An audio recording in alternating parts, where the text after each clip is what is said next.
Bonjour. Hari ini kita akan mempelajari topik tentang penggunaan kata depan yang merupakan petunjuk lokasi atau tempat. Di sini petunjuk lokasi yang berupa bangunan.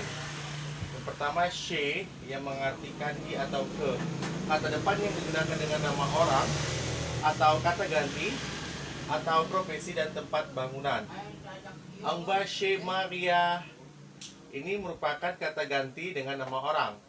Kita pergi ke rumah Maria. Ya, she artinya di atau ke. Tapi she di sini karena ke Maria berarti ke rumah Maria malam ini. Viang semua, ayo ke rumah saya. Jadi she selain ke dia mengartikan rumah, ya, menyatakan bangunan dengan kata ganti nama orang. Mon père achète le jeu chez le jeu. Ayah saya membeli sebuah mainan di toko mainan. Lihat perubahan she di sini berubah menjadi kata di toko, di ke rumah. Ya, jadi she ini adalah nama bangunan yang bangunannya akan mengikuti bendanya itu apa, propertinya. Jadi kalau misalnya orang atau ganti orang berarti rumah. Tapi misalnya seperti ini, chez le jeu berarti toko mainan. Yang ini sama seperti ini contohnya yang menggunakan profesi ya. Profesinya jual mainan. Yang kedua adalah profesinya sebagai dokter gigi. Je vais chez le dentiste demain. Je vais chez le dentiste demain. Saya pergi ke dokter gigi.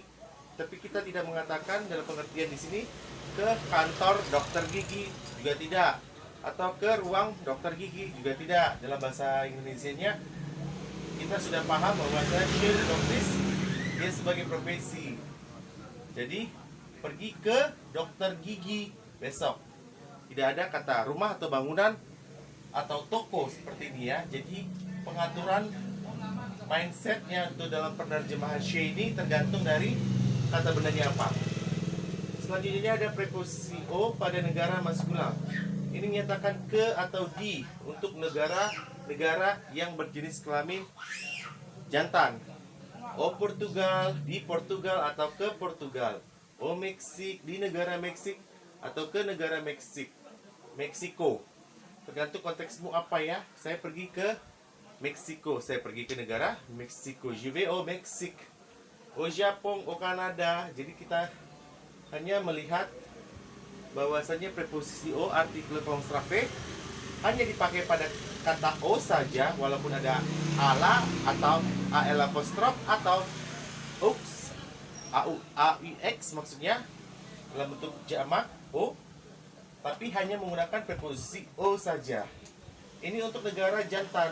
Dan untuk negara betina tidak memakai preposisi artikel constructive ala, melainkan preposisi atau kata depan petunjuk ong. Ong France, ong nang Indonesia, ong Thailand, ong Shin. Jadi kalau untuk negara betina yang teridentifikasi dia gender kelaminnya adalah betina, dia memakai preposisi di atau ke-nya menggunakan ong. Sedangkan untuk maskulam o. Simple ya. Jadi dia mengikuti sebagai kata keterangan tempat dalam kalimat. Di sini ada preposisi pada penggunaan transportasi. Untuk pada penggunaan transportasi sudah ada aturan mainnya juga. Ada menyatakan preposisi a, ada menyatakan preposisi ong, dan ada menyatakan preposisi par. A bicyclette, a cheval, a motosiklet, a pied, a vélo. Selesai. Itu semua transportasi ya. Kalau misalnya ini kan binatang, sedangkan binatang yang bisa ditunggangi selain kuda ada juga gajah, berarti a elephant. Jadi untuk kategori binatang dia memakai ini ya. Kalau kamu mau naik harimau, a tigre, silahkan. Kalau kamu pergi ke sekolah naik harimau. Lala. Sedangkan ini untuk ong batu.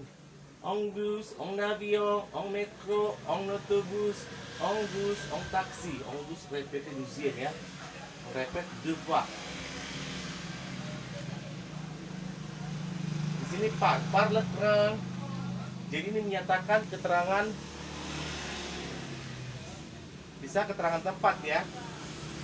Saya pergi ke sekolah naik sepeda. Jadi ekspresi ini dalam bahasa Indonesia adalah naik, bukan di atau ke. Contohnya saya kita lihat, seorang anak pergi ke sekolah, seorang anak pergi naik kuda. Jadi kita mengartikan a di sini, a, ong, dan par untuk konteks kalimat utuh yang menggunakan transportasi. Kita mengucapkan naiknya dalam bentuk ini. Ya. Kita lihat contoh kedua, je vais à l'école en bus ou à vélo. Saya pergi ke sekolah naik bus atau naik sepeda. Bukan diartikan di bus atau ke sepeda. Bukan seperti itu ya. Kalimat konteks nulisnya. Contoh selanjutnya, nous sommes voyageons en bateau. Kami berliburan naik kapal. Je vais à Paris en avion. Saya pergi ke kota Paris naik pesawat. Jadi makna konotasinya ini adalah naik. Les Parisiens prennent par le train. Orang-orang Paris naik kereta. Seperti itu. Jadi sudah dipahami ya bahwasanya preposisi ini dalam konteks bahasa Indonesia untuk penerjemahannya berbeda-beda. Jadi kalau kita mau mengatakan ekspresi naik, jangan diambil dalam bahasa Prancisnya naik itu apa, tetapi menggunakan preposisi yang dimana konteksnya sudah seperti itu. Akan menerjemahkan dalam bahasa Indonesia adalah konteks pendekatan dengan bahasa Indonesia. Jadi walaupun mereka seperti 11-12, tetapi mereka mempunyai peraturan arti terjemahan tersendiri apabila kita ingin menerjemahkan dalam konteks bahasa Indonesia. Donc, merci beaucoup d'avoir regardé cette vidéo. N'oubliez pas, vous, s'il vous plaît, abonner à la chaîne pour plus de vidéos de belajar bahasa Prancis. À tantôt.